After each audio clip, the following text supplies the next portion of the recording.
पुनर्जन्म की बात है और जन्म भी हमारा पिछले जन्म के हमारे कर्मों के अनुसार अगला जन्म का है।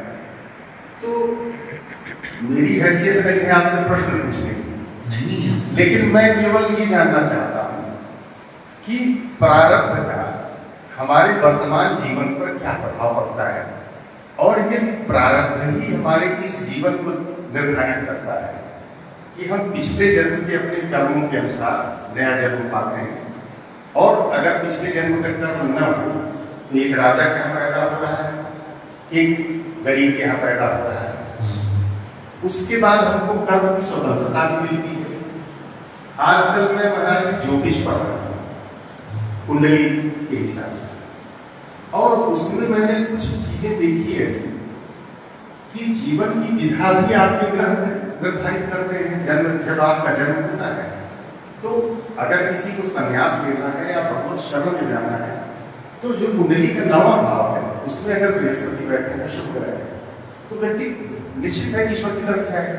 तो जब पूर्व जन्म की कर्म ही सब निर्धारित कर रहे हैं तो प्रारब्ध का हमारे वर्तमान जीवन पर क्या असर पड़ता है। अगर प्रारब्ध हमारा खराब है तो वर्तमान जीवन को ठीक करके और आवागमन से हम मुक्ति कैसे पा सकते हैं। मैं एक हमारा इसमें निवेदन है, सवाल नहीं है, केवल निवेदन। नहीं, बहुत अच्छी बात है। अगर हम कर्म सिद्धांत की दृष्टि डालते हैं तो कर्म सिद्धांत बहुत व्यापक है और उसकी व्यापकता के बारे में एक बहुत छोटी सी बात है कि एक व्यक्ति संपन्न है और एक व्यक्ति निर्धन है, एक व्यक्ति बहुत सुंदर है और एक व्यक्ति बहुत क्रूर है, एक व्यक्ति बहुत धनवान है, एक व्यक्ति बहुत निर्धन है, और एक व्यक्ति के पास बहुत लोग पूछते हैं उसे, और एक व्यक्ति है कि जिसे कोई पूछना ही नहीं चाहता, जिसे देखना ही नहीं चाहता, जिससे बात करना ही पसंद नहीं करता। तो ये तो कर्म की व्यवस्था है।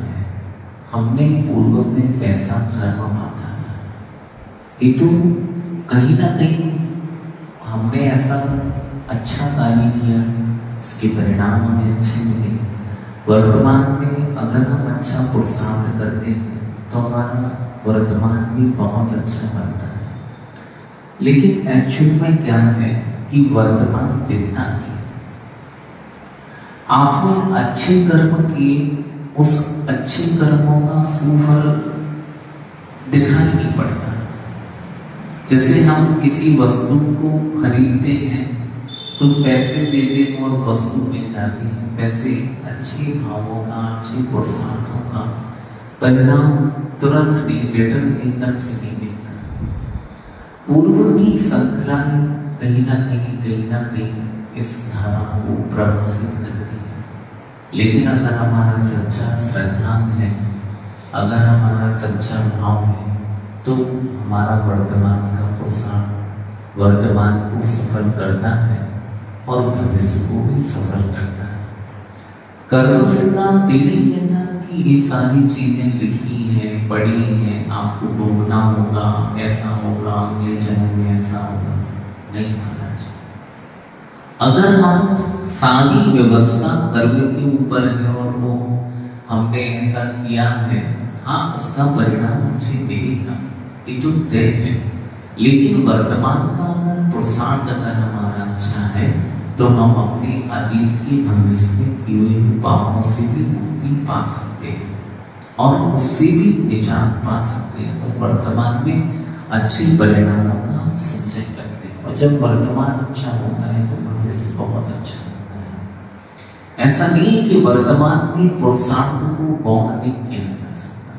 एक बात बताऊं, मेरा भाव था वैराग्य का, और जिसका उच्च का शनि होता है वही वैराग्य को प्राप्त होता है, और ज्योतिष पे आया होता है, और वही व्यक्ति वैरागी बनता है। अगर मैं वैरागी तो बन जाता, और अगर मैं सही दिशा में पुरुषार्थ नहीं करता तो शायद मैं एक छोटा सा सन्यासी बन के अपने घर में अपना जीवन या किसी मंदिर या किसी मठ या किसी धार्मिक संस्थाओं में जुड़ के अपना जीवन व्यतीत कर देना, लेकिन मैंने सही दिशा में सही कदम बढ़ाया और सही पुरुषार्थ किया, तो वर्तमान का वो पुरुषार्थ आज मुझे इतने ऊपर तक लेके आया।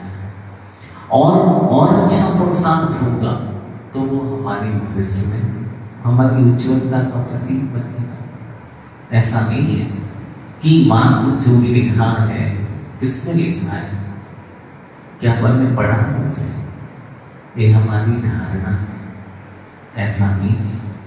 हम वर्तमान को 20 को व्यवस्थित कर सकते हैं, लेकिन सही दिशा में अगर हमारा पुरुषार्थ जगे और हम सही दिशा में कदम बढ़ाएं तो। मैंने भी यजुर्वेद और का एक बार भगवद गीता का भी अध्ययन किया और रामायण को मैंने बहुत अच्छे से सुना है। हमारे घर के पीछे एक ब्राह्मण परिवार रहता था और वो भार्गव जी, आप जानते हो कि गोपाल भार्गव आज मध्य प्रदेश के करीब 25 वर्ष से वो मंत्री भी हैं और उन्हीं का परिवार मेरे पीछे रहता है। तो हमने उनकी बहुत सारी कथाओं को भी हम मतलब घर जैसे संबंध थे, तो हमने वो सारी कथाएं भी सुनी और बहुत सारी पुराण ग्रंथों का भी स्वाध्याय स्कंद पुराण करके उसको भी मैंने बहुत पहले देखा था। अब इसमें हो गए करीब 20 से 25 साल पुरानी घटना है। और हमने जब उनके घर जाते थे तो उनकी माँ हमेशा कहती थी कि आप सिर्फ 2 लाइन सुना दें मुझे बहुत अच्छा लगता है। तो उनका मंदिर था, तो कहती थी कि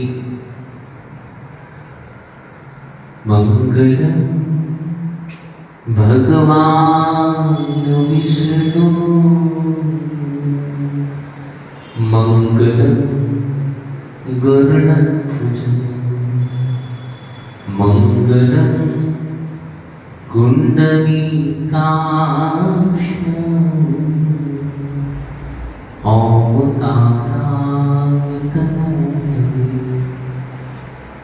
कोई ब्रह्मा कोई विष्णु के नाम है। जैन दर्शन में भी बहुत गहरा रहस्य है ब्रह्मा का, विष्णु का और शंकर का।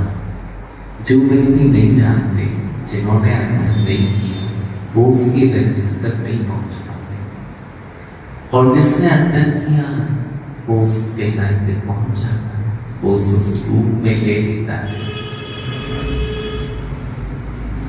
दूसरी बात आपने बहुत अच्छी कही थी कि महाराज ज्योतिष में और कर्म सिद्धांत बहुत सारी चीजें देखते हैं कि कर्म के हिसाब से गाड़ी तो चल रही है, लेकिन एक साइन बोर्ड की तरह ज्योतिष हमें संकेत करता है। और ज्योतिष को नकारा नहीं जा सकता। जैन दर्शन में बहुत व्यापक रूप है ज्योतिष का, और हमारी पूर्वाचार्यों ने आपको ज्योतिष की बात कही। हमारे यहाँ सबसे बड़ा विज्ञान है स्वर विज्ञान। ज्योतिष उसके सामने कुछ करते नहीं है। स्वर विज्ञान के सामने ज्योतिष नगण्य है, और वो स्वर विज्ञान के माध्यम से सब कुछ जानता है। और वो मतलब व्यक्ति की भूत भविष्य और वर्तमान को भी अगर वो सही स्वर विज्ञान का चंद्र और सूर्य दो स्वर होते हैं और इनका अगर सही ज्ञान रखने वाला व्यक्ति है, तो वो कर्म की श्रृंखलाओं को और उस ज्योतिष की श्रृंखलाओं से आगे निकल सकता है। वो स्वर विज्ञान उसके अंदर इतनी क्षमता होगी। जिस व्यक्ति ने अध्ययन किया वो उसके रहस्य को जानता है।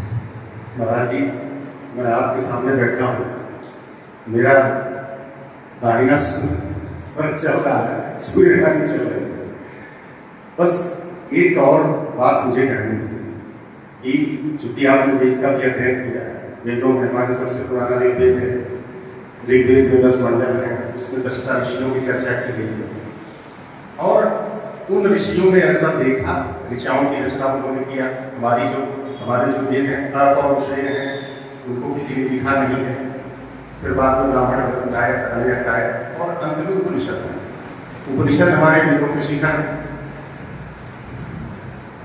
जो भारतीय दर्शन में वेदांत दर्शन के शंकराचार्य जी जिसके प्रचार के लिए पूरे भारत का भ्रमण करते रहे वेदांत दर्शन का, और मूर्ति पूजा उसकी प्रारंभिक अवस्था है, अंत तो सब ब्रह्म में ही सब मिल जाना है, जो वेदांत का सार है।